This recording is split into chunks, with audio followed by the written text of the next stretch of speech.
Okay. Welcome. This is the call to order the Board of Water Commissioners meeting at 401 Central Street at 6:05 p.m. on May 16th, 2017.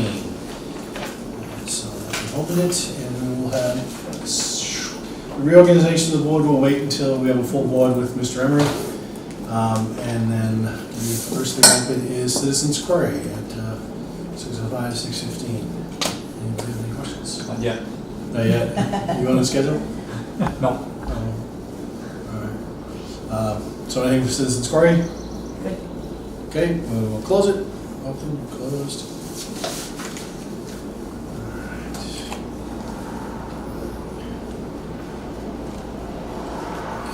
First item.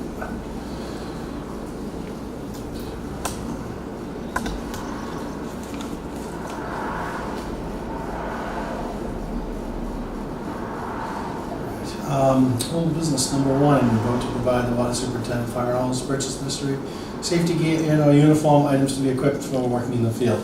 I believe we voted that the last time. You discussed, you did not vote. All right, so make a motion to authorize Mary Beth to purchase the necessary safety gear up to $500. Seconded. All in favor? Aye. So moved. Thank you. Done. Citizens Query regarding free cash. We got an answer from Sue Bailey, I believe, on that. Yes. I didn't print it out. I'm not organized tonight, so if you have it, we'll read It's in it. your packet. Oh, old business too. Great. Thank you very much.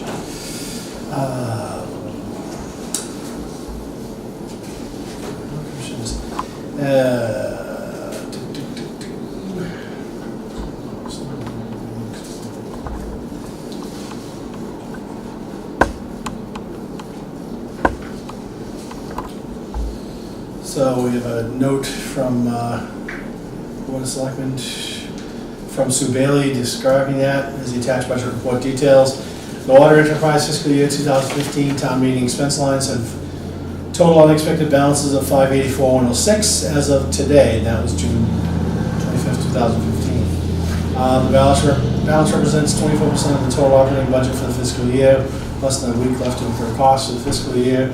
The water department will end the year with a substantial unexpended expense budget as a result of careful planning and of Superintendent Weiser's careful planning and conservation spending through the year. This was read by Selectman Chairperson Mr. Snow at the 2015 June 30 water board meeting. And then Sue Bailey replied based upon the unaudited balance sheet submitted. She certifies the amount available free cash as of July 1, 2015 is $866,358 for the general fund. The water enterprise is $421,131. Certification is in accordance with provisions of Mass General Law, et cetera, et cetera. And then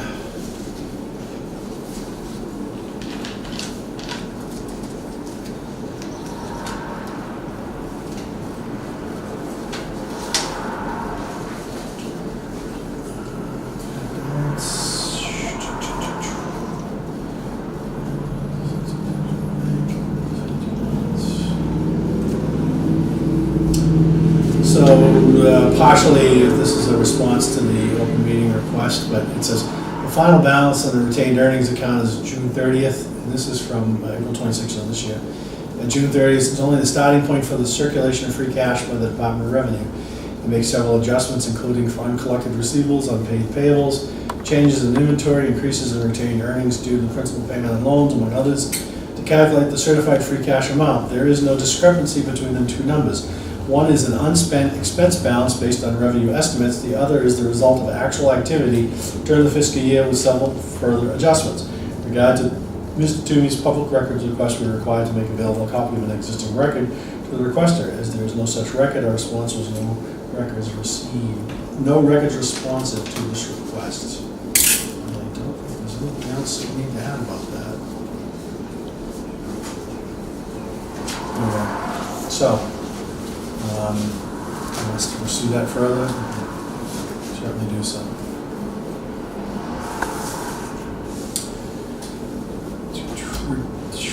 So do we, who talks to Mr. Toomey? Who's, All records requests now go to the town hall, and they process it, and they will respond in kind. I just read a partial amount of that response. They will have responded to me. okay, so I just do this. Mary Beth doesn't have to do anything else? During citizens' query at the meeting, Mr. Toomey had asked the water board to clarify the discrepancies in the free cash.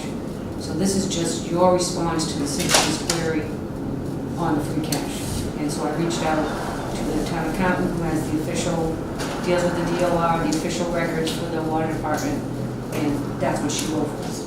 Yep, that's why I read it, so that there is no discrepancy. I mean, the numbers are there. Whatever record he was asking for, there's no such record. If you're asking for something specific and it doesn't exist, the reply is it does not exist. There's no record. Thank you for the clarification. Anything else? Bruce? No. And number 3, redundant communication system. We tabled it previously. And Mary Beth, do you have any more to say on this first? At the last meeting, you asked me to summarize what we got from PRS Group. So I sent the board a memo on April 26th, and here's my summation. I don't think we need to pursue anything because you do have town devices. I agree. So, I know it's good information, but Bernie, I don't think we need to pursue this. They have email on their phones, they have text on their phones, and they have phone. Not if the server is down. No, you don't have email, but you'll have text. You can communicate with each other Yes. written-wise. Yes. I mean, this is good to have for future if it really becomes an issue. We've already done our homework. But I agree that it's an extra expense. We didn't budget for it in FY18, so we can just put this. You see it as becoming a problem, we have the. If it becomes a problem or we have issues, we've already done our homework, we know what we need to do to correct it. But it was basically, it was a one-time thing. Not to say that it couldn't happen again, we have lots of trees over there, but we have many ways that we can do things that of no cost if we had to. Agreed. But the loss of power, isn't there an uninterruptible power supply to our server? Oh, it's just one of those 2-hour battery backups like most things. The DEP, I will tell the board, I brought this up before, you weren't happy, but the DEP did recommend that backup emergency power be installed at this building. Because this Meaning a is, generator? yes, so that if we did lose power, we would not be out. However, the plant is on generator, it does have a generator, correct? The water treatment plant? All of our facilities have generators except for this place. And I think we can get by without that. But we would lose the server, the server would go down. You don't lose the server, you just lose access to it. It would recover its power. Stand corrected, yes. So, and you do have a place to go and work. It's warm, safe, dry, and Oh, has everything. So down the road, we'll look and see what it takes to get a redundant or mirrored server or a WAN situation. But that's what's in the redundant letter. Yeah, and right now, I don't see the cost benefit for us. Bottom line, I mean, if we're out for a little bit, no emails. I mean, it was just a matter of almost a full day, and we got by. We couldn't access any of our files or anything in the server, but we got by. From a business impacts analysis and risk, the cost doesn't justify at this point. I agree. But good work. It's good information. Anything else for you? No.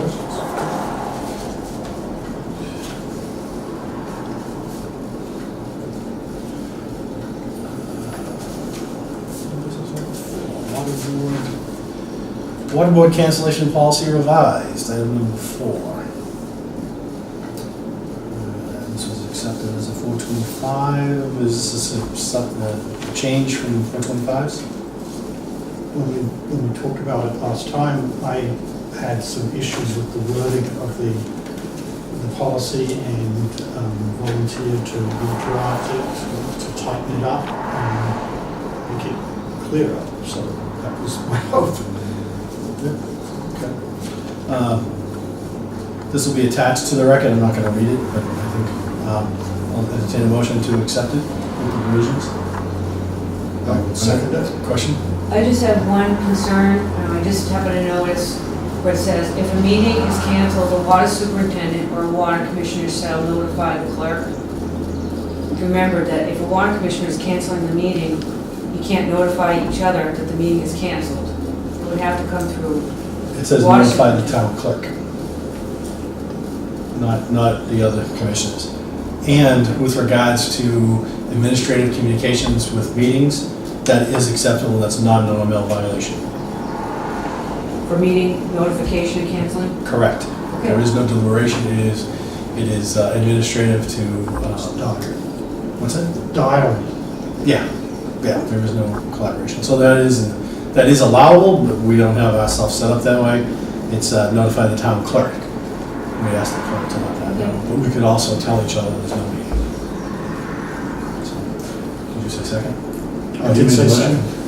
I made the motion. I second. All in favor? Aye. Okay, so this has been passed and approved. Excellent. And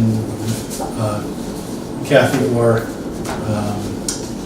Mary Beth, whoever does the version, make the update into the version control, please. Discuss and vote on uncollected funds, which was put off for a wee bit. This looks like it's come down significantly. Has it? Originally, you had received this document, and then we were working off of the area that was blocked in, and then you didn't want to vote to not, deem these uncollectible without an explanation. Yep. So the larger spreadsheet is an explanation for each item as to why it's not collectible. And with regards to non-collectible, why would we not put a lien on these properties versus writing them off? Well, the first one is a foreclosure. Mm-hmm. I don't think you can lien on foreclosed properties. The property is already in lien. No, you can put a lien on a property that's in this town. I don't have an answer. This was 2014. Okay. Wasn't, this is one I don't think I was here, it was April.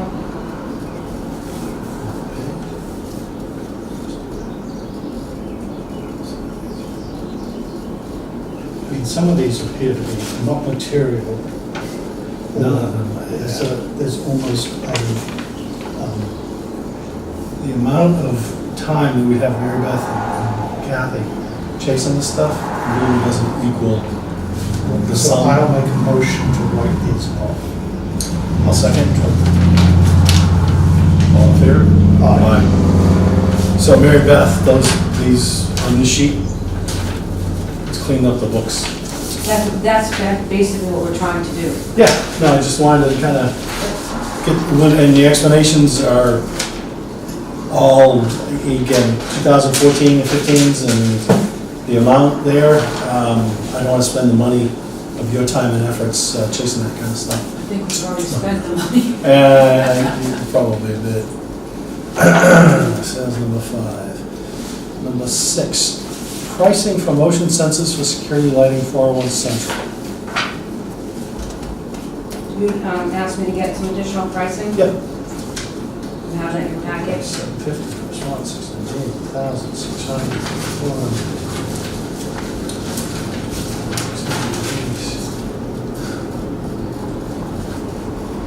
And how much were we looking at the first time? 2,000, that was the first quote we got. So now you've got one for what, 698? Mm-hmm.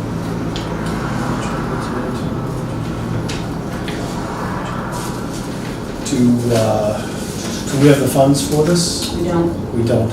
Then, FY18. yeah, let's, so now we know what to expect. You may want to inform the 698 bidder that we'll probably do it with next year's budget. July 1. So go in the July 1 folder. Yeah, and so can we vote now or do we have to wait until? No, you can vote now. And you can vote to authorize me to do this July 1. Okay. Yeah, I make a motion to authorize the expenditure of $698.50 to install motion detecting lights, motion detectors to control high voltage lights around the building. Second, all in favor? Aye. And that'll be for the next FY18. So.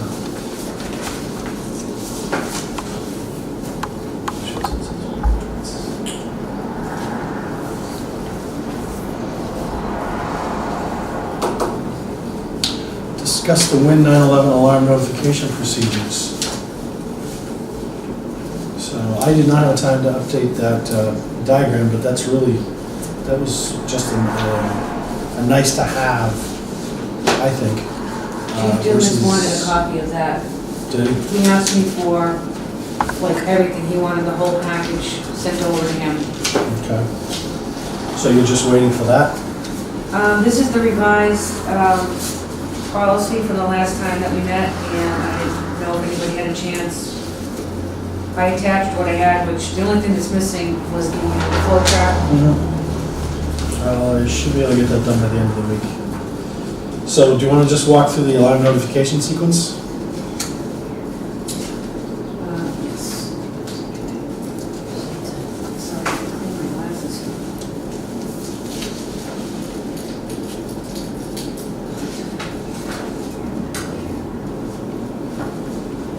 So I do have a couple of scenarios, just so that everybody could see how it would work, you know, if there was a response and if there wasn't a response. So basically, the overall alarm sequence is, Raleigh Dispatch receives the first call. After alarm is acknowledged, the operator will contact dispatch and advise they have received the call. Dispatch will close the call. On-call operator is next in line to be called 4 times. The next person on the call rotation gets called 4 times. The water superintendent gets 4 calls, and if any of those people do not respond, Raleigh Dispatch gets called for a second time. At this point, the Raleigh Dispatch contacts the local police department for the town. The water department staff reside to dispatch local officers to knock on doors. That's just the overall. So the next 4 are just scenarios. Skater alarm comes in. First call is placed after 10 seconds to Raleigh Dispatch. Raleigh Dispatch receives a call from Win 911 first and logs the call. 1 call will be made to dispatch for Win 911. Win 911 continues to call the on-call operator up to 4 times. Operator responds. The on-call operator will notify Raleigh Dispatch when they have received the call to let them know they are up and on their way to respond. After alarm is acknowledged, operator will contact dispatch and advise they have the call. Dispatch will close the call. Scenario 2, first call is placed to dispatch after 10 seconds. Raleigh Dispatch receives the call.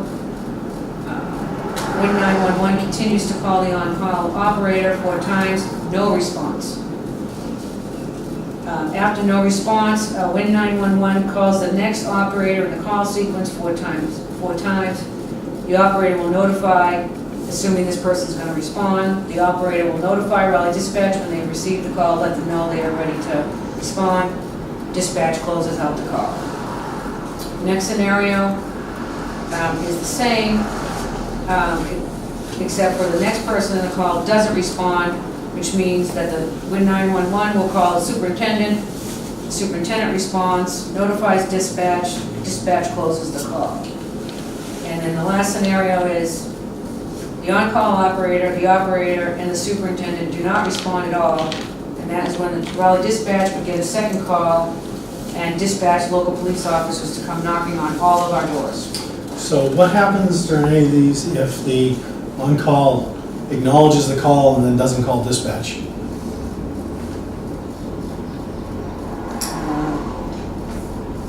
I don't know. It's not part of this.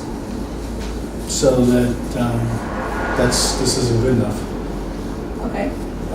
Because that's in June of last year, that's the problem. A call was But this is the part with, Let me finish, was mishandled, and then someone answered the alarm and then didn't respond. The overflow back in April 30th of this year, the same thing happened, an alarm went out, person acknowledged it and didn't act. And then just last week on May 7th, the chief sent a note that he had wrong information in there as well. So I guess my question is, reading through this and listening to what you said, what happens if the person doesn't, dispatch gets the call, but what happens if they hit it and go back to sleep? then it's gonna stay nothing, the problem will exist. If anyone in this call sequence acknowledges the alarm, the SCADA system stops calling, because the SCADA system says, hey, somebody's coming. They hit the code, they're coming in. So, So even if an on-call operator, you're not gonna take the human error, even if the on-call operator acknowledges the alarm, manages to place the call to dispatch, that person could still fall back to sleep and not come in. possibly, however, if this is the procedure that you are gonna say is gonna rectify and prevent the last few issues, then I'm gonna tell you right now, you will be accountable. If someone taps a button and goes back to sleep, that this procedure, I'm telling you as a commissioner, doesn't address the hole that you have in your process.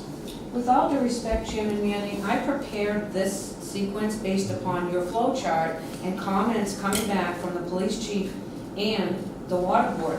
If this is not acceptable, this is a draft. I'm willing to make any change that you would like me to institute. I am not a superintendent of a water department. I am a water commissioner, and what I'm telling you is this is deficient. I am not going to solve the problem for you. I'm not asking you to. You just said, if you want, I'll make any change you want. I want to see another draft from you that addresses the human factor. I don't know how you're gonna solve it. Maybe you have another department, I don't know what the solution is, but I'm saying that's deficient. And if you want to say that's what you're gonna stay with, I'm letting you know that if that happens again, what happened the last 2 times, then we'll hold you accountable for that hole in your process. And so I'll leave it at that right now. This needs further work. I don't know, Bernie, do you have any comment? No, I mean, just to moderate the tone a little, I think the issue here is we have to address the human error factor. I recognize we're not going to eliminate it in its entirety,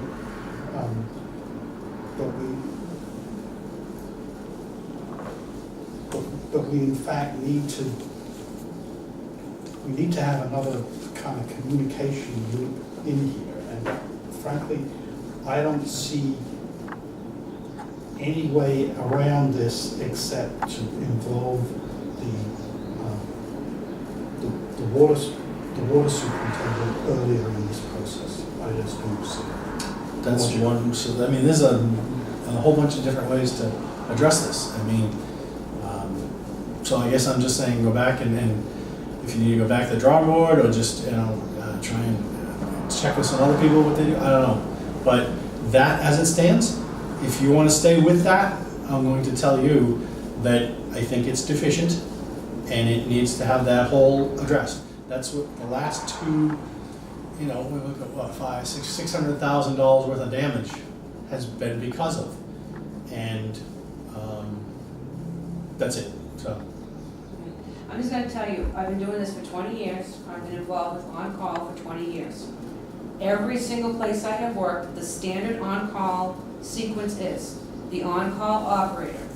And then it goes to the next people in line, and the last person to get called is the superintendent.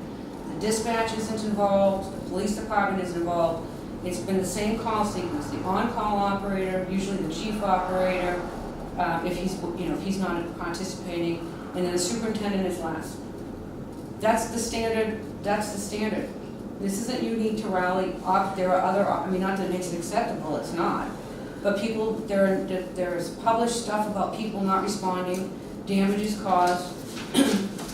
You cannot hold me responsible, and I won't accept that, for human error. That's virtually impossible by nature. We can try to have the best policy in place, but you can't hold me responsible for eliminating someone else's actions. I am not responsible for other people's actions. We give out the policies and procedures to all the staff. We ask that they follow these. If they're not followed, then discipline follows. You can't hold me responsible if somebody is at home and 2 towns or states away from me. How do I know what they're doing? I can't be there to make sure they're going to respond to the alarm. No, I am not telling you that you have to be responsible for them. You need to be responsible for the department. And I'm telling you, reading through those, and I have carried a pager and been on call for almost 30 years. And from an emergency management standpoint, I do have background in that. I am telling you, I don't care what anyone else does.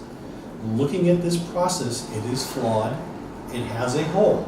I'm saying to you, as the manager, that you need to go back and look at it and rethink it. That's all. And if you'll come back and say, I stand by this, then you will stand by this. And if we have another issue where someone responds to it and then doesn't act, then we'll take that up with you at that point.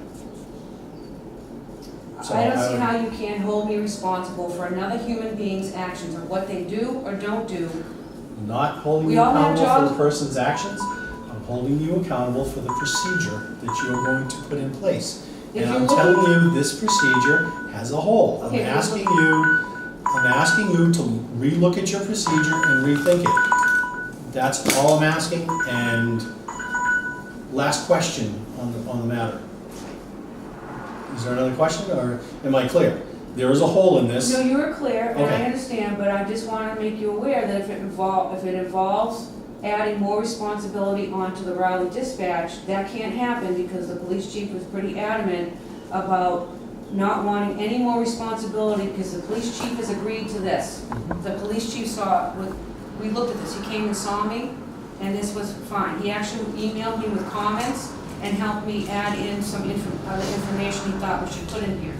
So we can't get any, I don't know any other way. I'm gonna tell you right now, I don't see any other way how to change this. If you have thoughts or ideas, I welcome them, because I don't know what else. We have 3 people. I don't know what else you wanna add in there, unless you wanna put the Board of Water Commissioners in. I don't know. I don't know how you're gonna get somebody to wake up We're and not answer an alarm. We're not gonna make a solution here. I'm telling you now, on the 25th, and then on 23rd, what's the next meeting date? The 23rd, I think you need to put more work into that. And I don't think it's good enough. So whatever you need to do, talk to whoever, research, and then we'll address it at that meeting. So, thank you. Mhm. Number 8, update the sanitary survey. What does 4-log removal mean? That's That's 99.999% removal of the contaminant. I think that's what it is. Virus removal. 4-log, meaning 4 nines? The 99.9999? the water plant is full log removal. Okay, that's just So not. this came up in the sanitary survey, and the board would like to pursue instituting this at well number 2. We have a proposal here from Taylor and Howard of what it would cost, and this could be, if you chose to, could be put on the fall town meeting, special town meeting. And on page 4, it gives the 2 costs. So it's basically one is $215,000 and the other option is $285,000 to do the project. What was the wording, I don't recall the wording from the DEP? Was it a recommendation, was it a suggestion, was it a requirement that you do? There's a recommendation. And The recommendation being you've got to do this, or we suggest you do it? Suggest.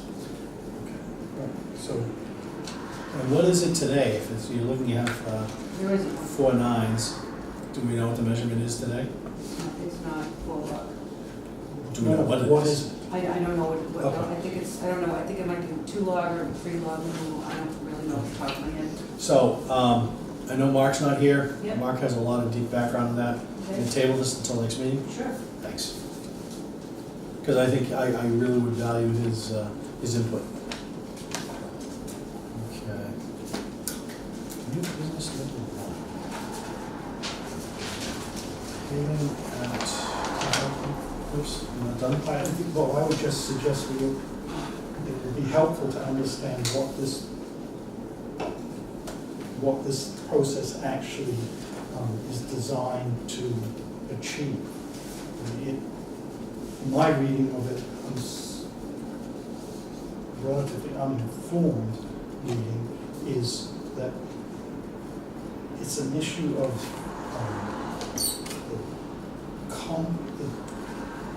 the water is treated, and it takes a certain amount of time for the treatment to take effect.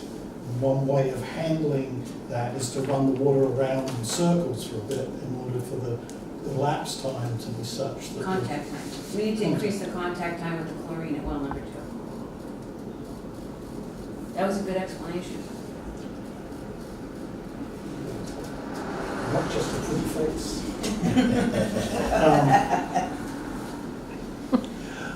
Yeah,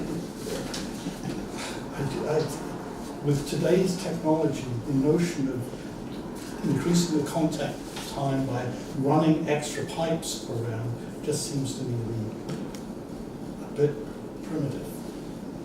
I mean, that may be the only way it's done, Well, but there are it other seems. options, but they're more costly. I mean, running pipe, extending the sample loop is a much more cost effective. I mean, you could build a storage tank over there. That would be more money. Piping is a lot easier. I mean, there are other options, you're right. So how is well number 2 connected to the water treatment plant? It's not. How could well number 2 be You'd have to connected? run a pipeline all the way up Cable Street, down Pingree Farm Road. That is obviously not financially feasible. Okay. Okay. So we'll wait for Mark's input as well. New business. There's 3 items here. Notice to proceed, letter to award, and the contract docs with Cassidy Corp. for paving for on Central Street. And then stormwater improvement and paving stormwater improvement. Given the issues we had during budget season with the way we handled contracts, I reached out to get some advice from downtown for the procurement on this, because I want to make sure we do it the right way, no questions, all deference. And one of the things they brought up was that, you know, is it chapter 149 or chapter 30, 39M? I don't know what it was done under. But secondly, we can vote to award the contract, but we can't, we've got to wait for the, hang on, I'm talking all day. Excuse me. We can vote to award the contract, but we need to make sure that they come back with their bonds and all the paperwork, and then the signed contract presented to us to sign, not us signing it first. Okay, the reason we were doing it this way, I'll just, so you know, is that doing it that way is going to extend, getting the project up and running, like maybe August at this rate, because what happens is. I sincerely disagree with 2 weeks is gonna push us out to August. So here's an example, so you guys signed a contract with DLMR to do the well number 2 cleaning and redevelopment, and we did it this way. We hold on to the documents, we only send out the one. In that one, it says you must supply us with A, B, and C. When that stuff gets turned in, the next notice to proceed goes out. We hold on to them until we get all the stuff back. As a matter of fact, we were holding up, the reason why we're just having pre-construction for redevelopment is because DLMR did not get us in the documents, so we did not move forward with the project until they gave us what we wanted, and once we did, and so now we're ready to move forward. Right, and based on my Okay. conversations with the procurement, I wanna make sure that I understand what you're saying. But it's in their best interest to turn those documents around for them to get the project. Okay, so you're gonna sign the notice to award tonight? Yep, and is that notice to proceed? Because that's not, that doesn't say notice to There's three award. documents, notice to proceed, that's the Yeah. first one, notice to award, and then the agreement. All I So, have in here is 6 copies of notice to proceed. because new business number 1 is one, new business number 2 is another, and new business number 3 is the third. Oh, you've got them split out. Yes. Okay, that's, so, proceed, and we are looking for the award. Okay, so we're gonna do the award tonight. Okay? The other two, we will do once we get the insurance and the signed documents and everything back in our hands. And what I don't know is, can we do this without Mark being here? You just need 2 commissioners to sign. Just need 2? Mhm. Okay. Right, So- so before, this, I think this is less, pertinent to this one, for obvious reasons, but what performance criteria are we holding Cassidy to? In other words, I would if have, the asphalt starts crumbling after the next winter, who owns the crumbling asphalt? Do we? What's the warranty? I would have to look in the bid book. That's in the contract. When we go to sign the contract, we can look that up. Right, I just want to make sure that we get to see that and make sure that that contract is adequate protection. Okay. So I want to go ahead and sign this notice of award. I'm presuming that you're happy with the bid specs upon reflection that they make. Tater and Howard worked on those for you, correct? Yes, did you, in your packet, you have the bid results if you want to look at what they were. No, not the I know results, the I'm bid thinking about the performance guarantee inside the contract. Then they sent us a contract saying that they would, have they sent the contract yet? For the paving? Yeah. Oh, yeah. So I think that's what Bernie's asking is, what is the guarantees? Is it 6 months, is it 1 year? Oh, I would have to look at the bid spec, I don't know off the Right. top of my head. So I think, we'll sign the letter to proceed, but I think we want to put copies. Letter of award.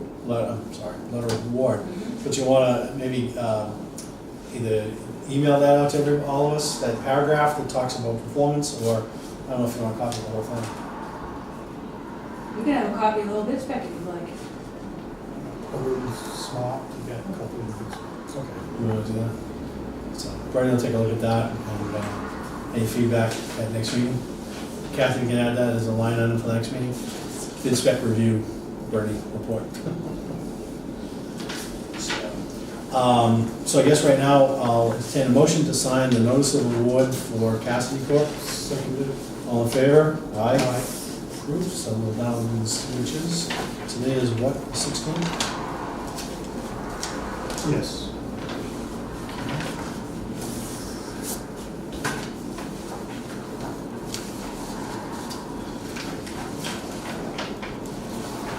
I'm sorry, which one are you signing, notice to award? Notice to award.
get your, before you leave tonight, just make sure I get your other, because those are the, I'll hold on to those are the original documents for the next meeting when they're ready.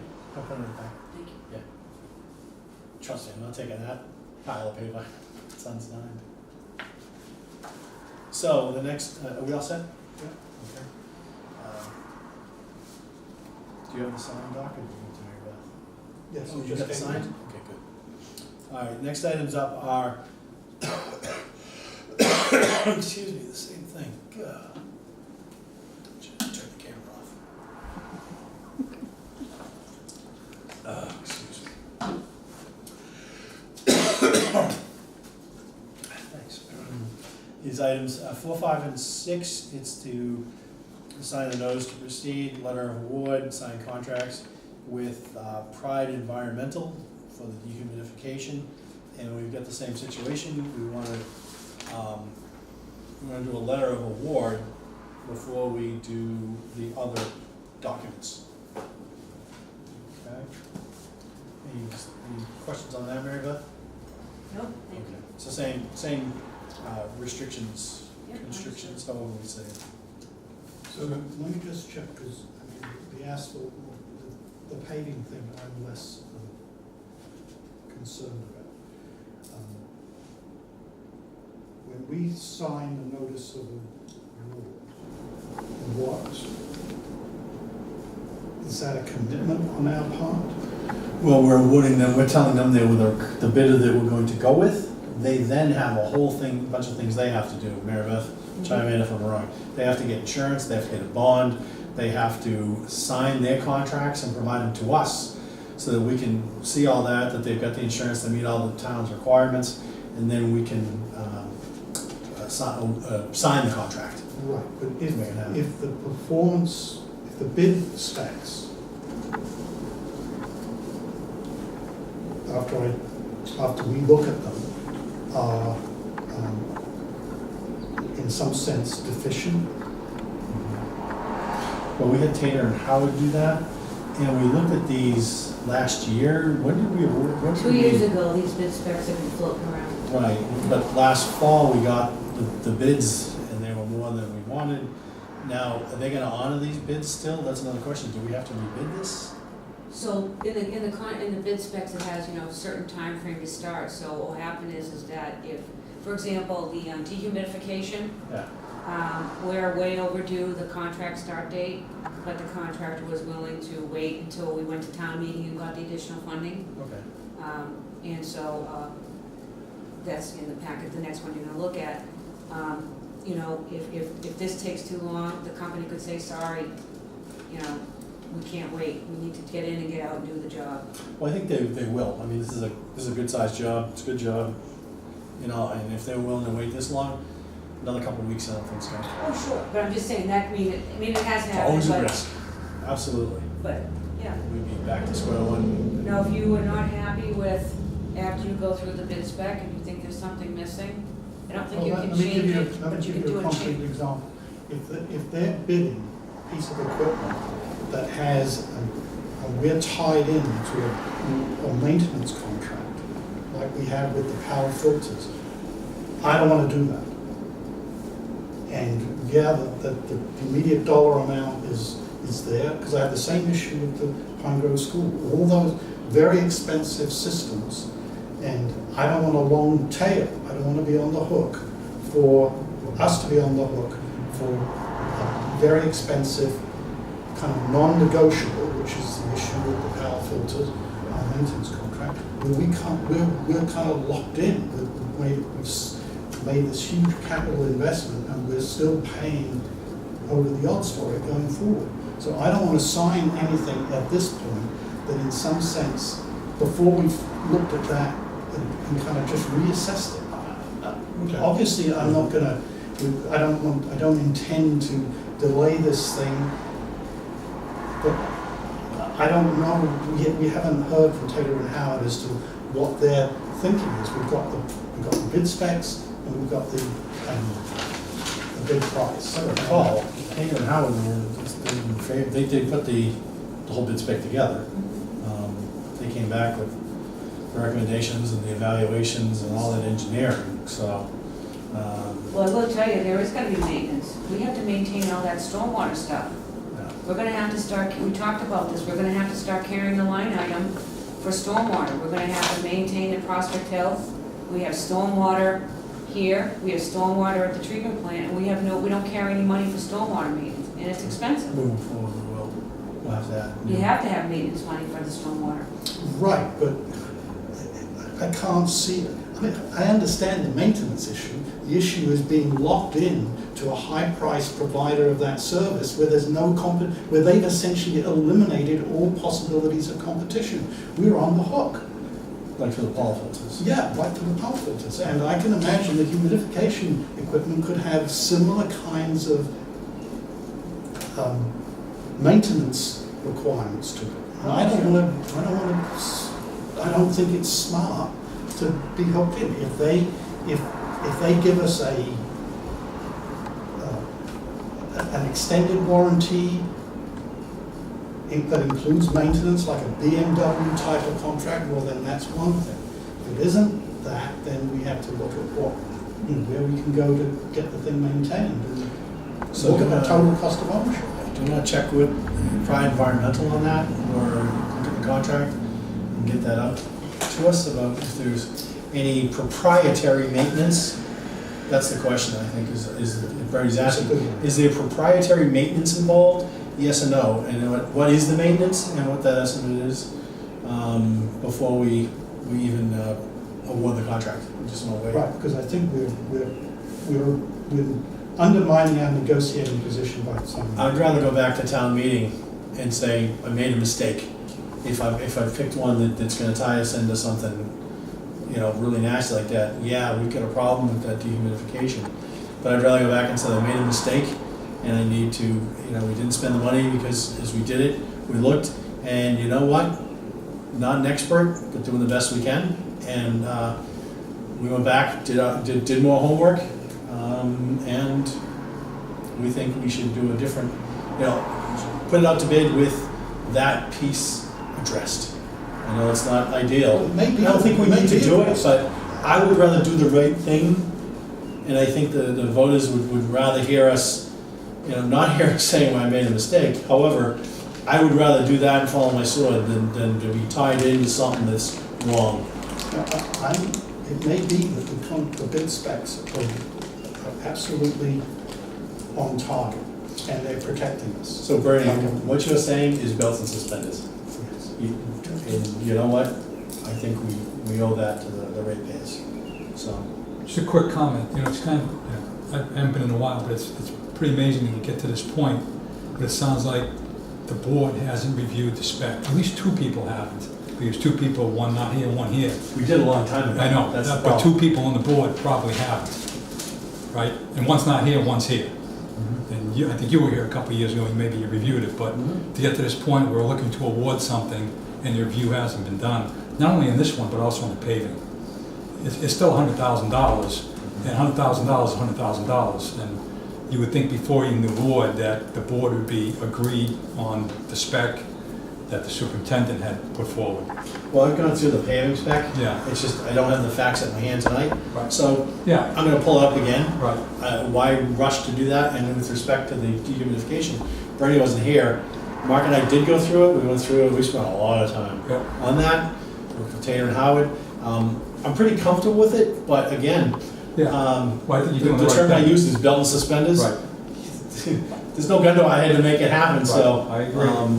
We're just trying to make sure that we proceed cautiously. And as they tried to say, the bid specs may be right there, and there may be in the bid specs a total cost of ownership Was not there. request. Right. But if it isn't, then that's Shortcoming. and in reality, what happens in real life is something else occurs that sensitizes you to something that you should have done. And if we've been working the budget with the PAL filters, and believe me, that will get your attention. Plenty of those. Yeah, take your BMW in to get an oil change and then decide whether you, or an Audi, I bought an Audi and take the Audi in to get any work done on it, and I would have changed my mind. at that point. So you're gonna table all of the dehumidification, you're not gonna sign any of that? Not tonight, Okay, and it'll be in the same pack, right there with all the little stickies. okay, good. Sorry, just so the camera knows, you didn't identify yourself, Steve Barrett. Steve Barrett, just in case anybody asks. Bennett Hill Road, right off Bennett Hill, Merrill's Way.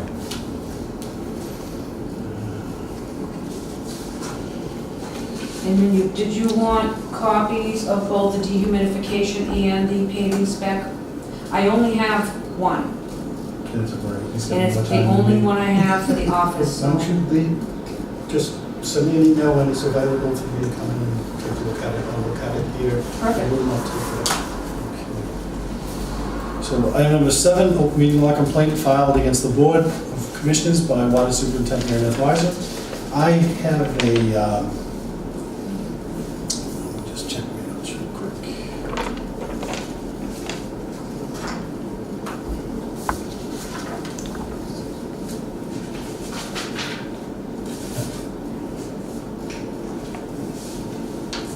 So I have a response here, Bernie, that I draft. I'd like you to just take a minute to read it.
Sense to me, that's my understanding.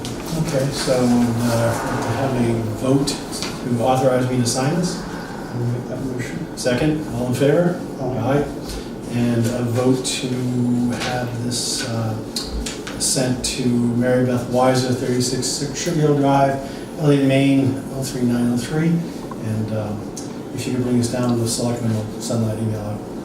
So you're going to say it now? Yeah, I just wanted to make a motion to have that done. I'll make that motion. Second, all in favor? Aye. Passed. So I'll sign this now. I'll leave this with you.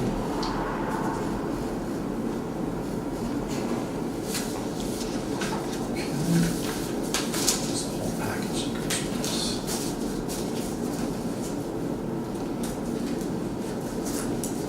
And you'll be expecting that tomorrow. Okay. Number 8, procedures and policies applicable. Oops. That is addressed.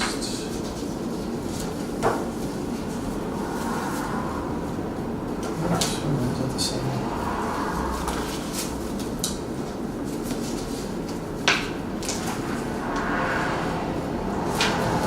That's the one.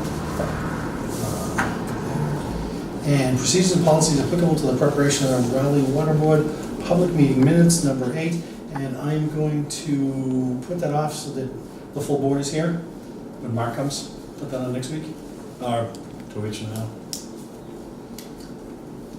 It's next week. Yeah, it is next week, just because of that. There's a lot of work to do. And business, number 9, update on cross-connection and control residential surveys.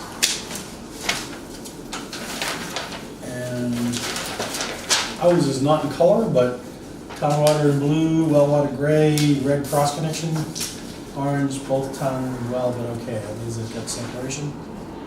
And so this is the final outcome of the residential surveys, and then we'll begin to go through and take care of the ones, start working with the ones that have the issues. Just the first one, the very first line item there, that road, it just says town well. You know what, I didn't notice that you had all the papers underneath. Sorry, there's tons of detail underneath, I thought it was one sheet. Oh, no, this is, there was 329 surveys or so, or we thought private wells. Yeah. We did, what was it, in the end, 300 and something surveys we did. So Some how people actually how many are gonna require us to take action? I don't know that off the top of my head. I haven't had time to review the list myself. So when action is, how complex is taking action in general? There are 10 active cross connections with town, I just quickly looked, 10 active cross connections with private wells and town water. That means that there are 10 wells that can possibly contaminate the public water supply. So that's the hit list, right? That's the hit list. So next week, if you just give us the hit list and let's look at it and figure out what's going on. Well, this is gonna be, we don't do this, this is, What, Water Safety Services does our backflow program, so they'll be sending out letters to schedule appointments to go out, and the customers, these people will be getting, I don't know how we're supposed to do this now, because it's private wells, and we don't have jurisdiction over what private wells, but when you do a survey, the next step is to send out a violation letter to the person who owns the cross connection, and give them a time frame to fix it. Okay. This is a private well. I don't know the details behind what the private well is to this residence. I haven't looked into that. So I don't really know. This is that gray area. We did the surveys, but I don't know now who moves forward with, is it water department or is it Board of Health? All right. Because now these people have to eliminate this cross connection.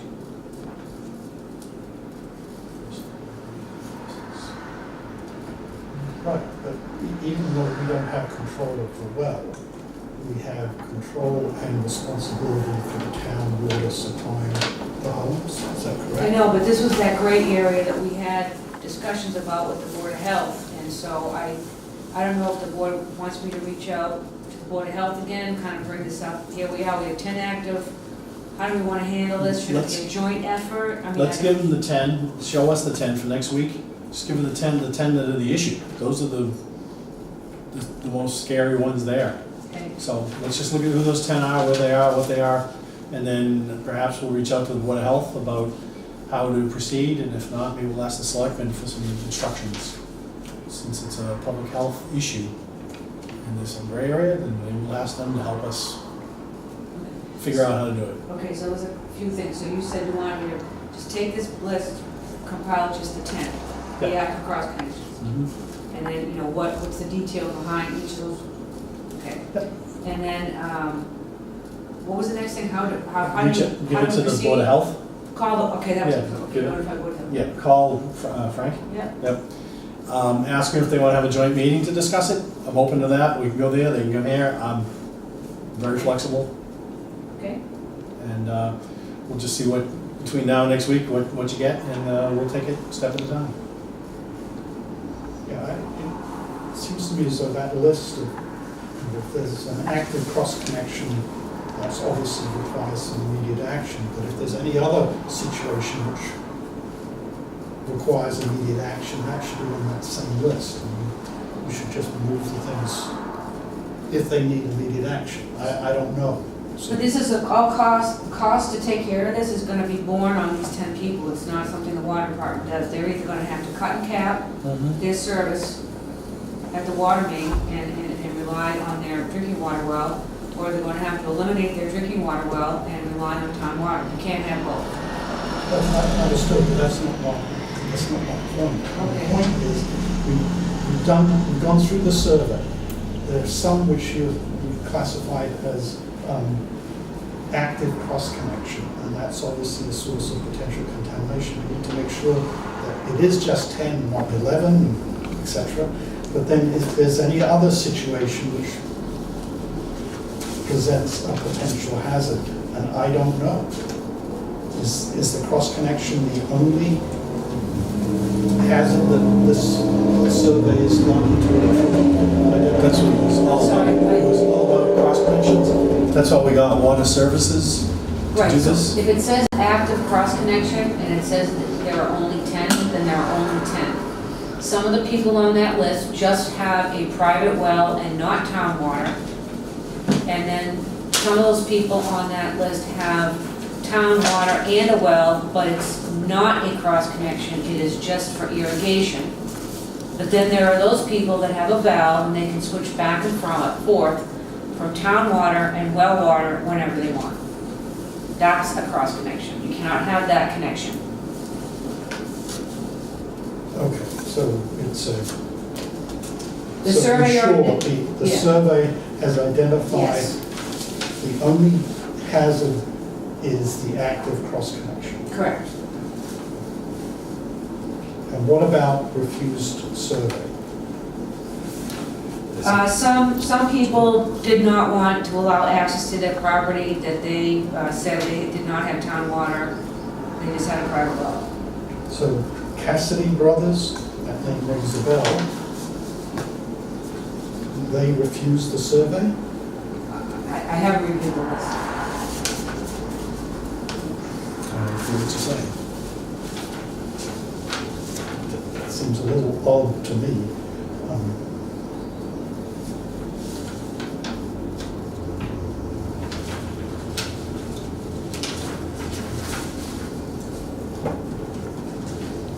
Several businesses have got active cross connections. Just looking at this, fast.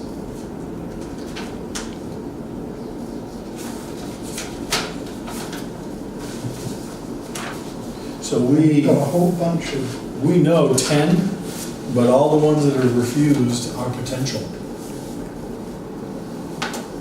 You can't do anything with it if you don't allow somebody access to the property, you cannot just. Do we What do show you- them as having, so that we show them as customers?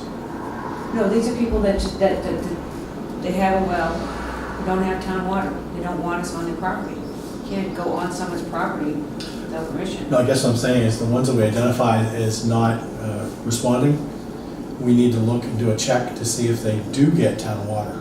Do we bill them? Meaning that would be an active cross connect. You know what I'm saying? The survey was done completely, these are the results, we're done. Everything that's on here is identifiable. You wanting us to pursue No. further the ones that would not respond? My question is, as part of the survey, did they look at that? If someone refused, did they look and see if they were even a water client, a water customer? We gave them the list that we had and the Board of Health had with what we had known for water customer. I'm not quite sure, I don't think Water Services would have done that. The next phase is to go through this list and figure that, go through this and take the ones in the different categories and do what you're saying, like you make the list of the active ones. My concern is to go through this, number one, to go through the whole thing, but the big thing is to deal with those 10 now, and the others can wait. No, we'll do it with the 10, but perhaps Kathy can look at the refused and just have her look and work with Pennachuck to just say, are we billing these people? And then we'll take those secondary, but first thing is those 10, and then in the meantime, she can be doing that, if she has, spare time. And take that list of refused and just let's see, do we bill them? That's another issue we'll figure out how to deal with them. I've already emailed this list to Pennachuck. Okay, good. They already have it, yeah. All right, so then ask them, are we billing any of the refused? That's really what I want to know. Okay. So we'll look at that next week. Agenda item. That took what, about a year to get all those done? Yeah, okay. All right. Number 10, fiscal year 19, capital projects needed for 2017 rate study. Don't put that in the spreadsheet.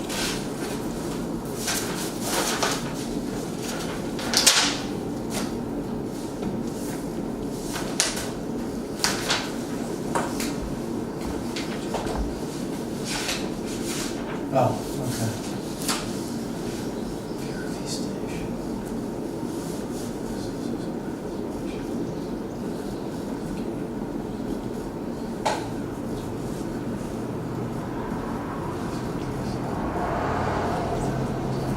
What is a PRV station? Pressure reducing station, valve station, that's the one where the board asked me to go out and get information on pressure reducing valves to put them in the system.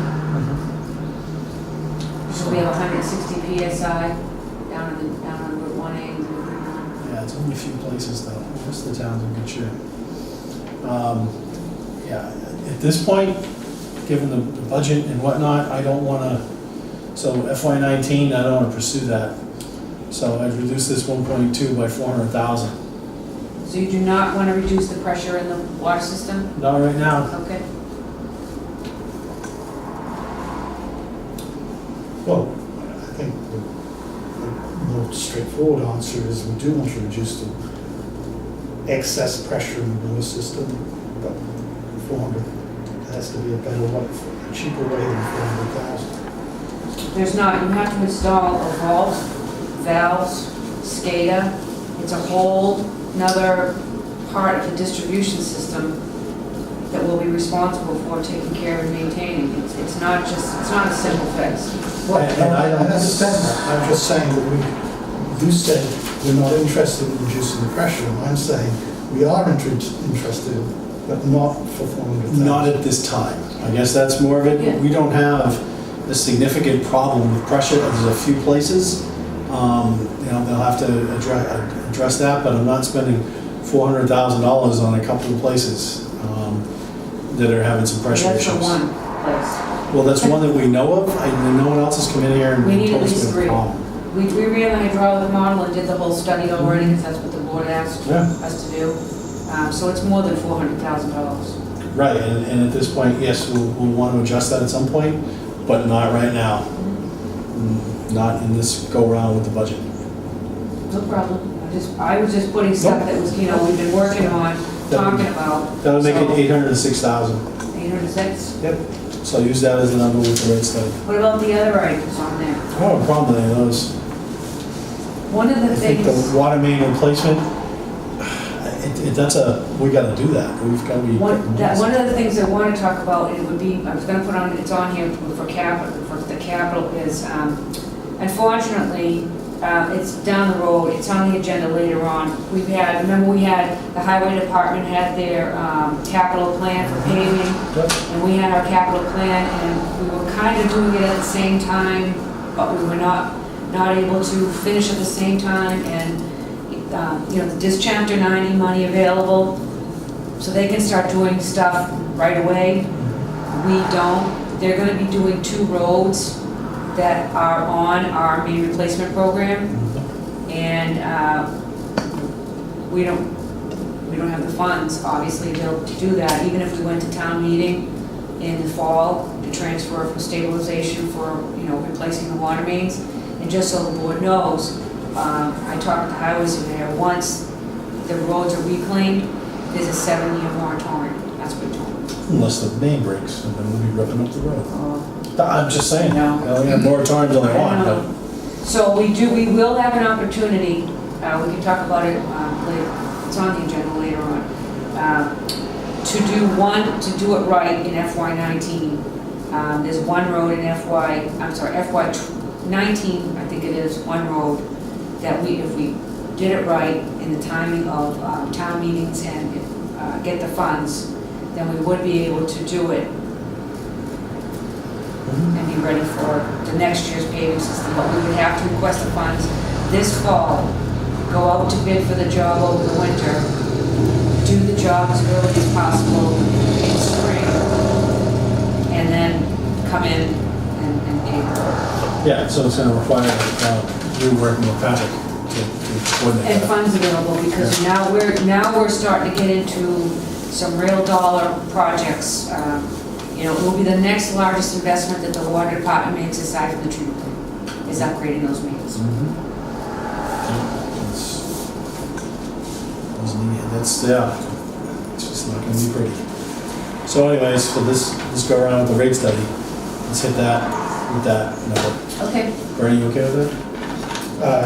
Yes, one thing that's on this capital expenses, to underline what I talked about earlier, which is the 10-year PAL membrane filter replacement program. It's putting aside $21,000 every year for 10 years to do that. That's a lot. And that doesn't include the actual out-of-pocket maintenance. It's like 45 a year.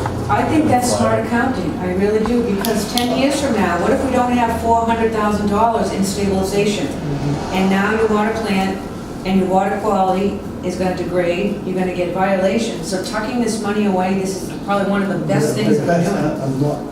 I'm not questioning that. I'm just saying that this is the potential size of issues where we bought a system and there's total cost of ownerships are very, very high. That's my only point. Oh, I apologize, I misunderstood. But, you know, just so you know, there would have been costs associated with any system you chose. The system I would have, recommended to the board, it would be a Green Sand Plus plant. It would have been a nice little package plant, would have done exactly what Raleigh wanted to treat the drinking water. But you have carbon you have to replace, you have the sand and the media and the pressure filters that need to be replaced. So there are replacement costs for media in most treatment plants. Yes, Anyway. Understood. Just like there's, we have to keep on putting treatment chemicals in as well. So I understand. But it would have been cheaper. And oil filters in the Audis. And oil filters, wait till you get the muffler price, or even worse, the catalytic converter. That'll make you get rid of your man. Talk to me after the meeting. I get my oil done for 70 bucks a pop. I get my oil done for 70 bucks a pop. I don't worry about it anymore because I got rid of my ass. No.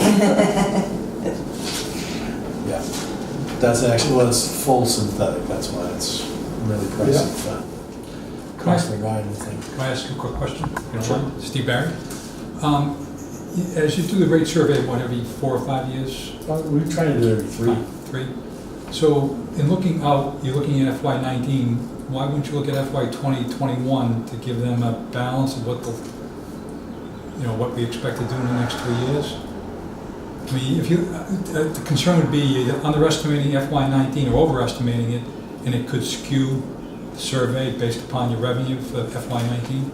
So would they be looking for, Yes, I have a 10-year cap. so how come we didn't look at 20 as well? I didn't have that ready for this meeting, Okay. but this was just this, and then, we'll be talking about the rate study at the next meeting, and I'll have the rest of the capital plan, the rest of the stuff. This actually was tied into also with the next agenda item, kind of sort of, things that came up during this budget preparation season and the changes and suggestions, and that's part of that. And I apologize for not having the other 2 years, but this was just the first one. Because last time we did have 3. And- Yeah, we did last time, we had the 3 years. I know she didn't have it, so I didn't ask for it. And do you also look at the revenue projections also? Yeah. You do the same thing? Yeah. Yep. And if you hear or if you watch it, you'll see us go through that. Yeah, actually, a little bit of it, not all of it. How come you haven't run?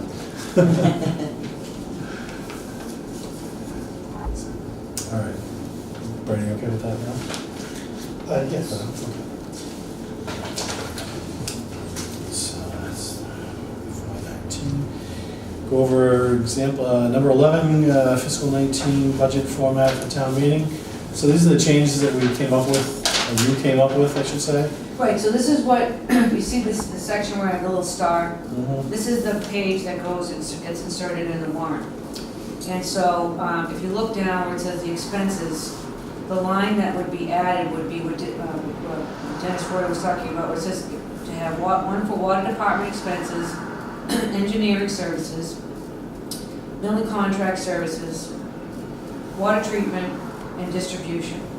Now, the numbers in there are not real, this is just so this is to see what, so basically what I would be doing is taking a look at line 7, which is the operating expense line, and breaking that out. So all those sub-accounts would get split up between lines 6, 7, 8, 9, and 10. Now, if the board does that, and we run into an issue down the road like we did this year where we needed to come up with some funds, you will not have the flexibility, because you cannot switch money from line to line. You can only switch within a line.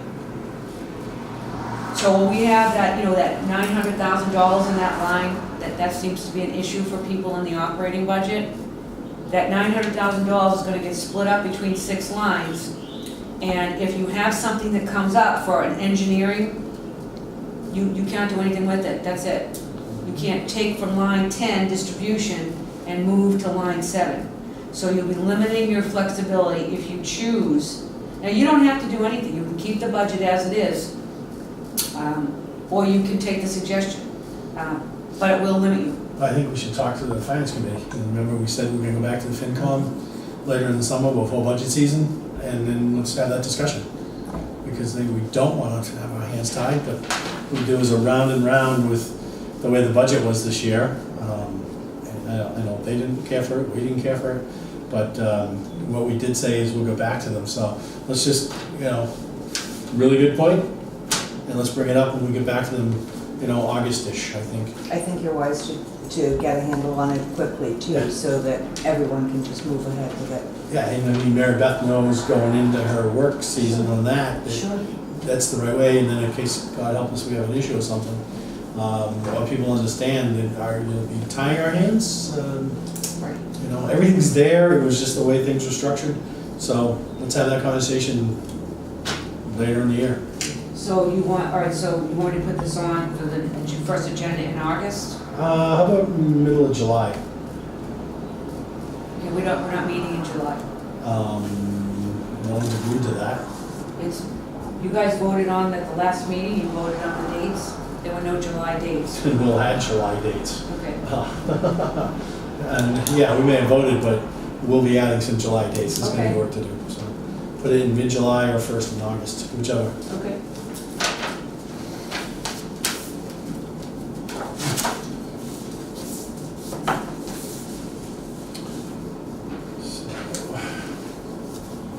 So this is number 12, budget update.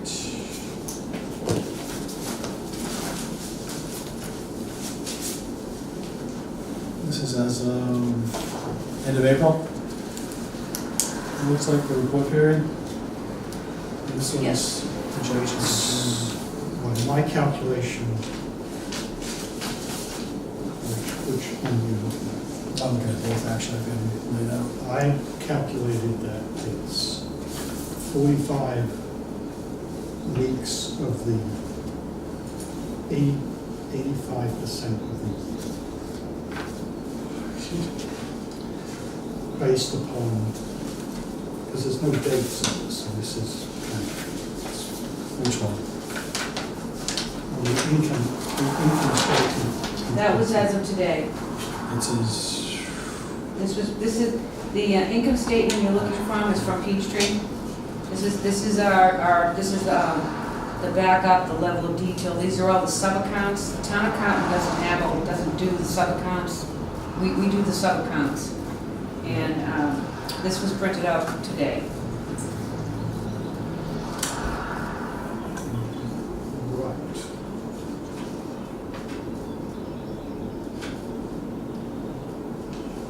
So, my point is, if you look at the superintendent's line, then we're percent remaining. That essentially translates into 86% of the year. So that's where we are, essentially. essentially 10 months. So, That makes sense.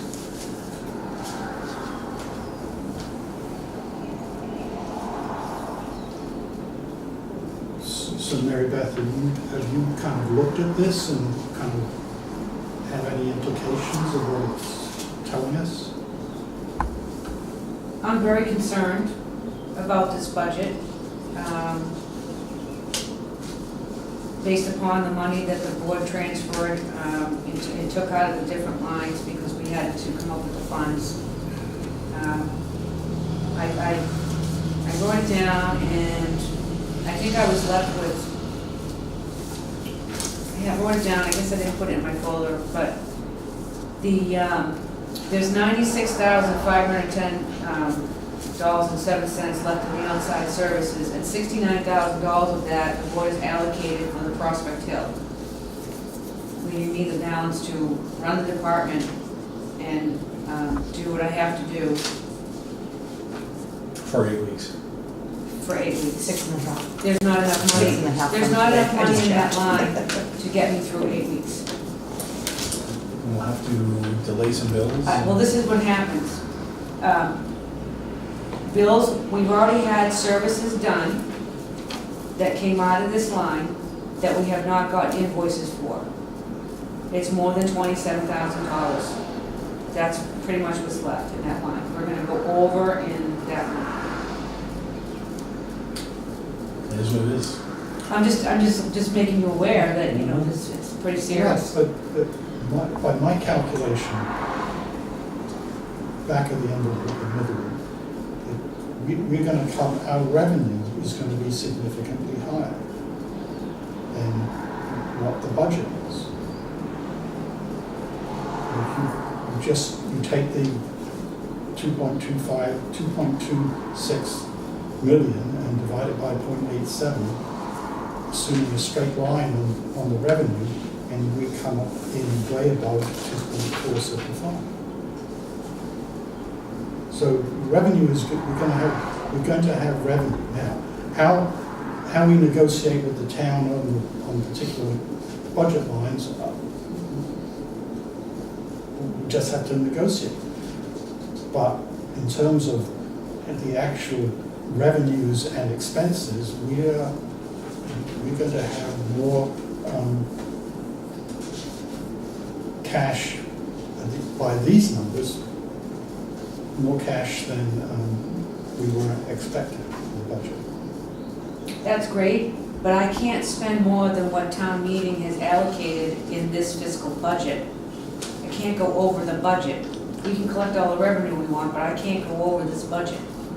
Right, so we had to Hold on to some bills for a week or two. Yeah, Pay them in the manage next, to pay. you know, if they come in. You can't pay for the fiscal 16 things fiscal 17 things.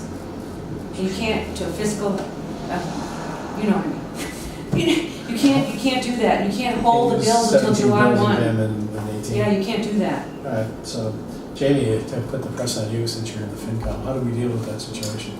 It's going to end up On town meeting. a couple of ways. If there's an opportunity to have it transferred from line to line, if there's a line that you're having that's compatible to being moved, that's one way. The drastic way is the town is obligated to pay those bills. They would do so, and then town meeting would allocate the money back, but that's not until the fall. Or town meeting in the fall. So those would be the three options. Am I missing one? No. And just so the board knows, since you brought that up, the selectmen are gonna be asking for the reimbursement of that $50,000 at special town meeting in the fall, so you have to consider that as well. Yep. So, but like I said, if there's anything you can defer, Oh, we're watching the photocopy paper go down and down. We're not spending any money at all. so let's just see how we do. There's no which choice.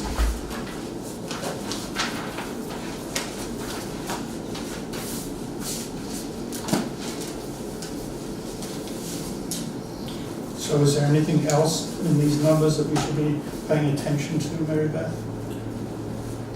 No, but you can, you can see, if you look at when we last met, and you transferred all the, from the different lines already to the outside service, if you notice, the outside services line is 227,000.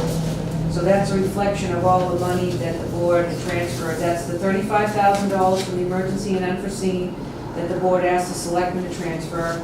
That's the $34,000 that you transferred from various sub-accounts within line 7 to that for the Prospect Hill repairs. And it's the $34,000 also transferred from various account lines, sub-account lines to that outside services for the contract operations for outside systems. Right.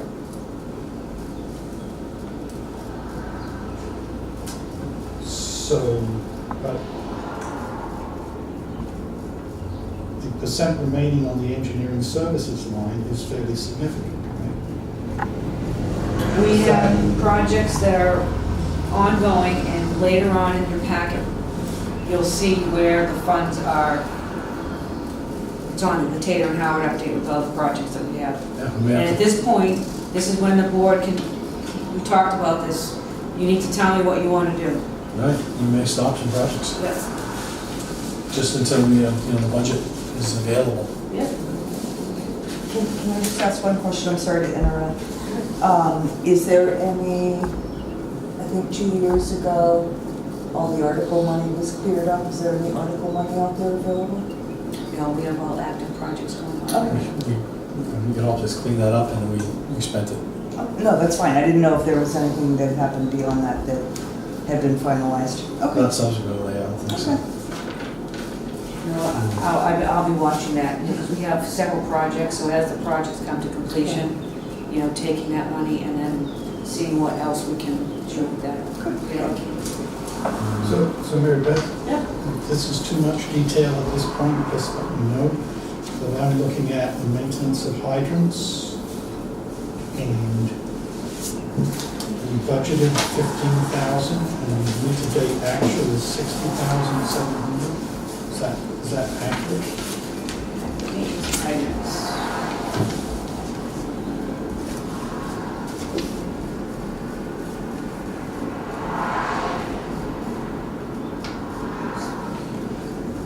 Yes, that's accurate. So 60, so but we budgeted 15,000, and we are 4 times that, we've spent 4 times that amount. Is that?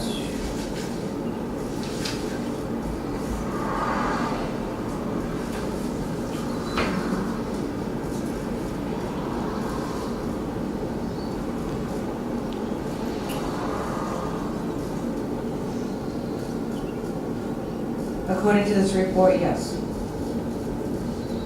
Right, but is that your sense of what's been going on? Well, I would have to go in, I would have to wait till Bridget comes in and go through the Peachtree and look to see what's behind there.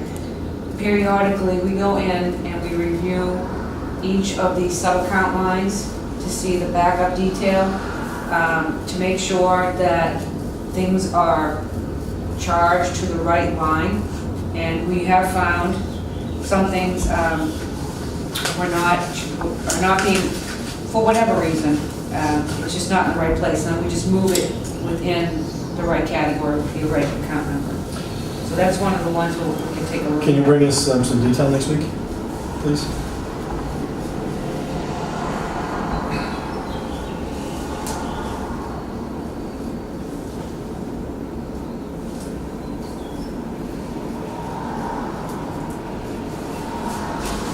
It seems to me as though we should take a look at whatever lines are materially in excess of what the budget is. So we've got meters, office supplies, and these may all be legitimate expenses, that's not my point, but the only way to look at these kinds of numbers is as John indicated, to get the backup. There's the maintenance of hydrants. You may have explanations off the top of your head, maintenance of vehicles and property insurance. And again, that may just be a timing of invoices, but that's, Yeah, that looks out of whack. It's a good catch, Marie. The property insurance, I don't do the property insurance. That's handled through to Debbie Egan's office, they do the insurance for the town. We just, what that may be, but They we just started make it. the budget with the budgeted item was 29,800, and we've spent so far, with 2 months remaining, 50,000. could have had to do with the treatment plant flood increases.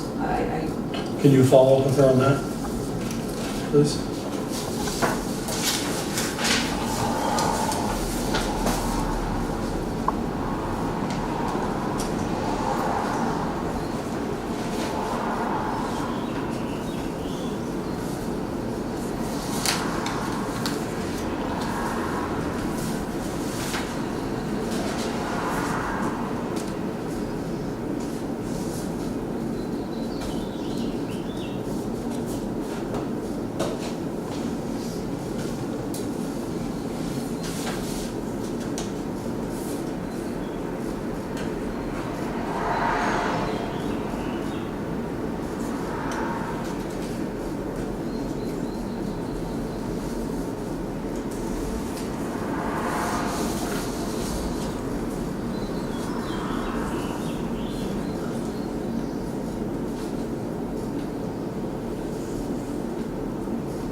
More questions, Eva? I'll wait till next one.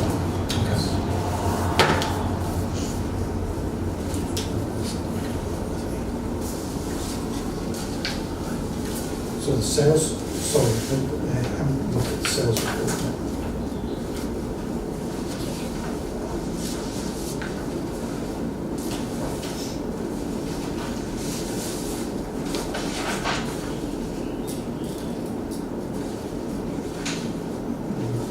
Because I thought previously we had a year-over-year kind of comparison. You have April of 17 and April of 16 on this page.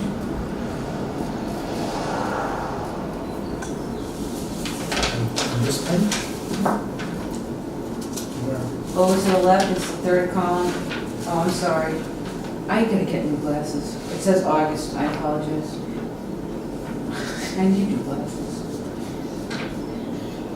So, I mean, one of the problems with predicting sales is we've got a highly cyclical demand revenue flow.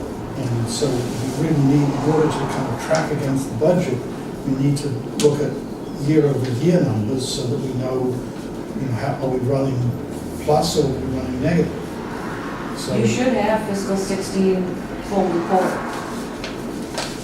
The board gets this each month, and then you should have the one from last year, which has the full fiscal year, somewhere in your papers. Right now. No, I mean, not with you. yeah, but Mary Beth, I mean, I need to know from you whether you think we're running above, we're doing well in terms of sales, or not well in terms of sales. Well, I haven't We should had be- time to look at that. I mean, I haven't had time to look at the comparison. Sorry. So please do so for next week. There's an agenda item. Because partly it's because what I just calculated with the 10 months of the year, I mean, we look good, but not if the next 2 months are not good revenue flows. Do you still have the 6-month projections that I gave you back in January, comparing the sales from year to year? Somewhere in my files, I'd have to go find them. But if you haven't, you know, just shoot it out to Bernie. I know I will not get to it before next week. But the issue is, do we have an issue?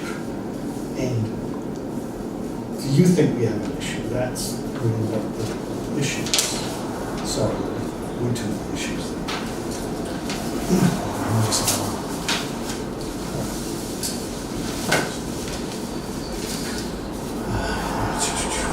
Number 13, annual water use restriction update to the DEP. I just wanted to make the board aware that I did comply with the state regulations, and I notified the DEP of our annual notifications.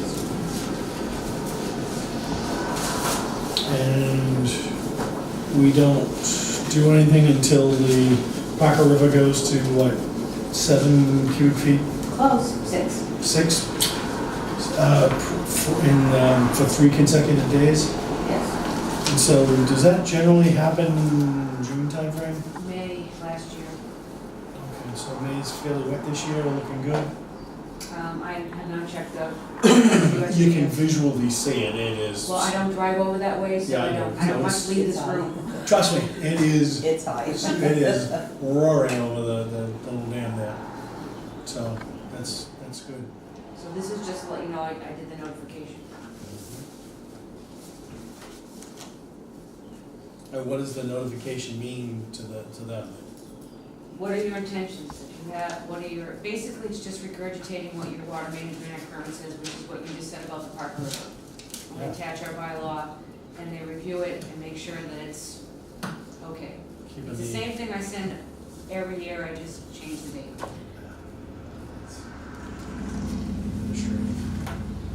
Keep some administrators in Boston busy. Taylor and Howard, number 14, Taylor and Howard project status report. This is what I was talking about, Jim was saying about the spreadsheet with the engineering projects, the overall status of all the projects, the contract cost, what we spent to date on the contract, and what's remaining. Now, before you say something about hold on a project, a lot of these projects are articles. It's nothing to do with operating. So putting a hold on them, if it's article money, is not gonna do any, it's not gonna help. Right, so we need to separate out the Cater and Howard projects, which are They are. article monies. It says it right there on the spreadsheet, which one is in operations and which one is an article. Well, understood, but the issue is what are the totals? Because we just talked about in the budget that the engineering services line has a very large amount of money still in it. And the question is, these are the projects which go against that lot. The non-article projects are the ones that are going against that. Those funds, right? So, you know, I can try and do it in my head, but that doesn't, it seems to make much more sense to just do a sort on the Excel spreadsheet between article and non-article and give us subtotals. Yes? I don't understand what you're asking. You can sort, this is on a spreadsheet, right? Yes. You can sort it by whether the money, the sources of funding is an article or the operating budget. I did. It's on here. I listed it. see that, I know it's listed, but I can't add the numbers. I can try to add the numbers up in my head. It makes more sense to kind of just reorganize this spreadsheet and Oh, put the you wanna- subtotals in. Okay, so Because I still don't understand materially, what you're asking me. we need to, I would imagine that you need to know of the engineering maintenance, engineering services budget, how much money you've got left, and how that lines up against the commitments that are here. And you can't tell from this spreadsheet. And you can if you work it, But you can't tell simply by looking at these numbers. Are you doing the math? No, I'm pulling out some things that would possibly stop.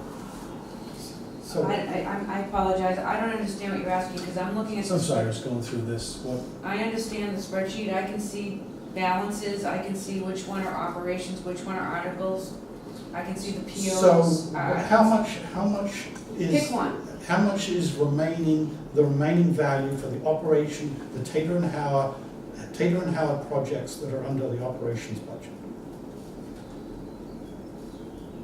so you're saying split things out by operation budget or articles? Yeah, because the only It's a thing, sort we don't based have to, on we don't have to amendment manage funding the articles. sources. Okay, These so you things- want two separate charts, one that has articles and one that has operating. Mary Beth, Just sort the chart that you the have. issue is, you have a budget management issue. We have a budget management issue. You said that it looks like we may be running out of money. So the only way to address it is to look at what commitments we've got and how we can manage them. And this spreadsheet doesn't help you do that. Am I making? I don't see how No, you I know what can't, you're saying. if, If you knew Excel, I mean, you know Excel a little bit, right? Yeah, it's just a sort. I mean, it's, Or filter. or a filter. I mean, it's, Yeah, so what Bernie is saying is that under the agreement funding source, sort it by those things, so we know what's town meeting, what's budget, and then we can literally do some subtotals on those monies. That's all, correct? yeah, Yeah, just some, so that we List know all the what we articles can on do. top and list all the other ones down well, below. that's what I, Basic was- accounting. that's what I was saying. That's what you're asking. right, it's just a basic sort of the spreadsheet. But I'm not interested in sorting the spreadsheet. What I'm interested in is making sure that you have the tools to hand so that you can make some recommendations as to what we do with these projects. Well, I'm gonna do some right now, and looking at the Raleigh UDF, what is the UDF plan? It's already done, unidirectional flushing, that's been So completed. that's completed, all right, that's why that's zero, okay. Prospect Hill Town Meeting, 0, 0. Full payment, okay. The asset management inventory, that's half done, That's the capital, your water main, that's done. well, that says there's 6,000 left. That's the above ground assets, that's the second half, we're like 90% done on that one. Well, at this point, I'd say we really can't afford to finish it. Well, The above ground assets, we're talking trucks and pipes and stuff, right? Pump stations, VFDs, motors, the storage tanks. so, John, my suggestion is let's get the actual numbers and then, These Yeah, are the they're- actual numbers. well, I mean, sorted so that we know what we're shooting against. At this moment, I don't know. The total remaining contract value of active projects is 67,390. Correct. Okay, so how much of that is article projects and how much of it is operating budget? Right, I understand that now, what you want. Right. Well, it's not what I want, Mary Beth. I don't know how you can manage against the budget without knowing that. I'm not having any issues managing the budget. I know exactly what the spreadsheet says, it makes perfect sense to me. I know what you want now, and I'm gonna redo the spreadsheet, manipulate it to do what it is you're asking. So the Raleigh pressure and PRV evaluation, what is that tied with the pressure valve, pressure relief project? That's the one with what we talked about, putting something on for an article at town meeting, yes, that's the one. So that's half spent, and then stop it. I mean, there's $3,500 right there. Okay. And then when you do the sort, and you have that for next week, you know, we can have a more wide-ranging discussion, Bernie. Okay? Yeah.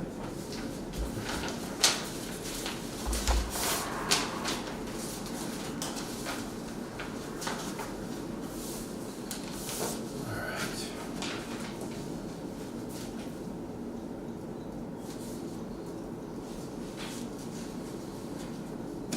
Do these projects map to this spreadsheet?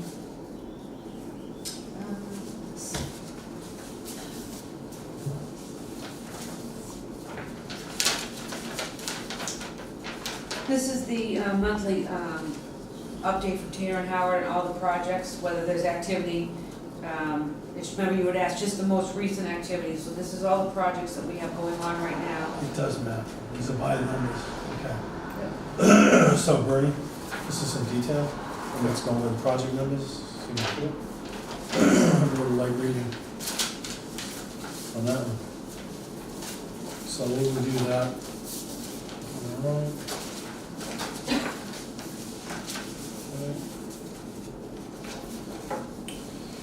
Paving and CEP water main replacement. New business. Well, this is what I was talking about 15. earlier. And unfortunately, they're gonna be reclaiming Christopher Road and Interville Circle in FY18. And if you see, we have the costs associated with water main replacement on those roads. We won't be able to do anything. Because the next time we could go to town meeting for that money would be in fall, and it'll be too late because I believe the highway surveyor is going out to bid.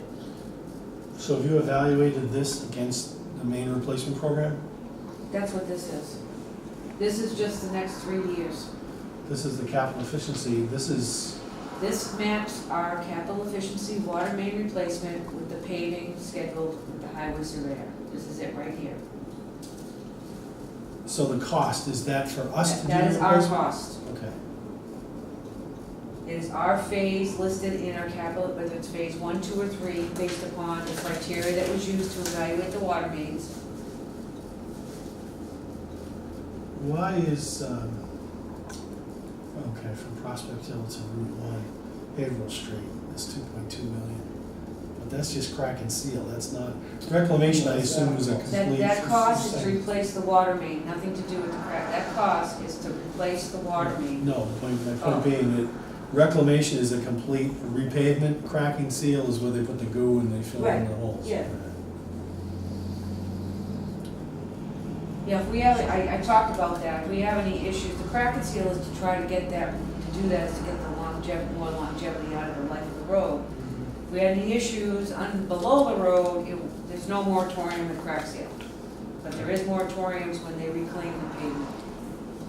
So these numbers here, if the board wants, for FY19, for 18, 19, and 20, this is part of your capital plan, if you want.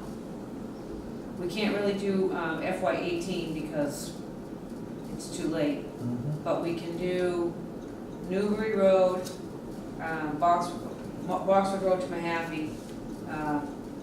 The cost for that is $825,000 to replace the water main. And then we've got 2 dead ends, Cedarwood, Havel Street, Central Way, and Central Street. 275,000 and 220. So if the board wants those to be part of the capital plan, you'll have to let me know so I can incorporate those into the next. No, this is based on the capital plan with regards to the main replacement. Does this take into account the age for us, or the criticality of these, phases 1, 2, and 3? No, but at this point, this is the schedule that is laid out by the highway department, and if we don't follow it, then, I mean, we're trying to marry the two. It does not, to answer your question, no. It does not follow the criticalness, that, it's just, So what I want to see, I know Mark was working on this, is what is our critical hit list of main replacement? You and Mark are looking at the Well, main we already- replacement program? oh, we already have that, but what I'm saying is that the highway surveyor has laid out his paving schedule. Right, so I want to see his paving schedule laid out against our list of critical roads and see if there's any line up there, or should we go back to him and say, listen, this is a critical road, can you put that at the end of yours instead of the beginning? That's where I think we need to do some work. Is that clear? Yes.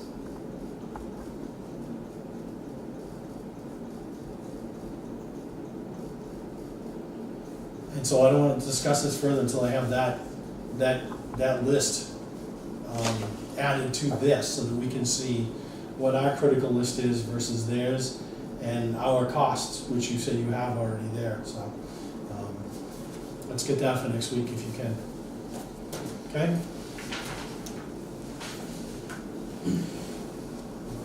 superintendent report. No, that's just.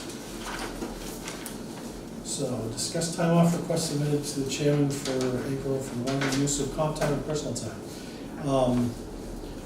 So, with regards to comp time and vacation time and whatnot, comp time is meant to help when you've got to do busy season with regards to the budget or whatever crisis, you've got to do some extra hours. It's not meant to be a regular thing, so, and I know you will not approve of this, however, going forward, I want to make a motion, Bernie, to limit the superintendent to 40 hours a week, except for non-water system emergencies. And then anything over Water system. water system, yeah, Emergencies. did I say that? You Water. said except for non-water Oh, no. system. Yeah, for water system emergencies, and then to seek approval for other things from the board. I'll make that motion. I'll second, all in favor? Aye.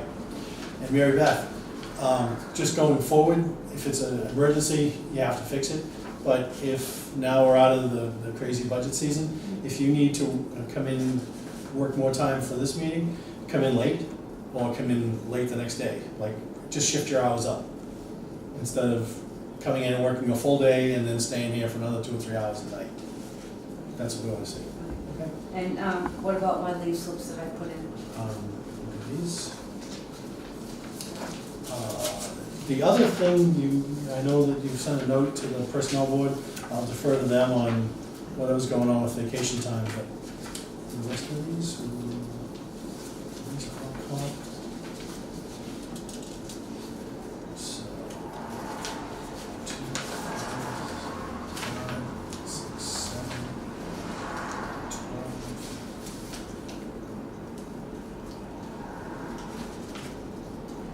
That's 96 hours. I believe you're limited to 80 hours. 76. This is 96. There is 1 week of personal time. That I just read. And it's a comp. That's. Oh. Okay. Okay, so it's 76 and 5 personal? Okay. Looks like 4th of July week. I'm just not familiar. What's the difference between personal and vacation? You get personal time. It's part of the, I don't want to speak. It's personal time, and you can use it, whatever. It's personal. It's like additional vacation time, if you want to take a day off to do whatever you want to do.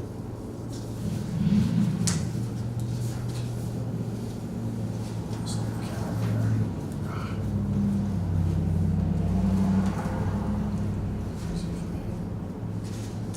So this is just my ignorance here in terms of what this, what standard personnel practices are. What's the carryover for personal time and the carryover for vacation time? Personal time is use or lose, Okay. now within the fiscal year. And vacation time, if a request goes up to town hall, it's your anniversary date. So if you can carry over to vacation time, if you can't use it. It happens in the department all the time. I send letters up to the town administrator on behalf of my staff requesting carry over vacation time because nobody uses it. So is that cumulative across multiple years, or is there a cap on it? That I don't know. Do you know, John? Yeah, I believe it's, don't take it as gospel, but I think it's use it or lose it with regards to vacation time. No, it's not. No, it's not use or lose. I thought that was, I send a letter up, for example, I've had an employee that worked here, and I send a letter up on behalf of that employee requesting the carryover for X amount of hours of vacation time. You are allowed to carry over vacation. okay, then it's comp time you can't carry. There's one you Comp- can't. Comp is use or lose. You can't accrue more than 80 hours at a time. You have to have 80 hours of comp time is all you can have. You get 5 personal days. Those are use or lose within the fiscal year. And comp time is also use or lose, but you can have up to 80 hours on the books. Yeah. So those are all signed. And according to the personnel policy, I'm allowed to approve 1 hour for every hour I work over 40. That's how it works. Yeah.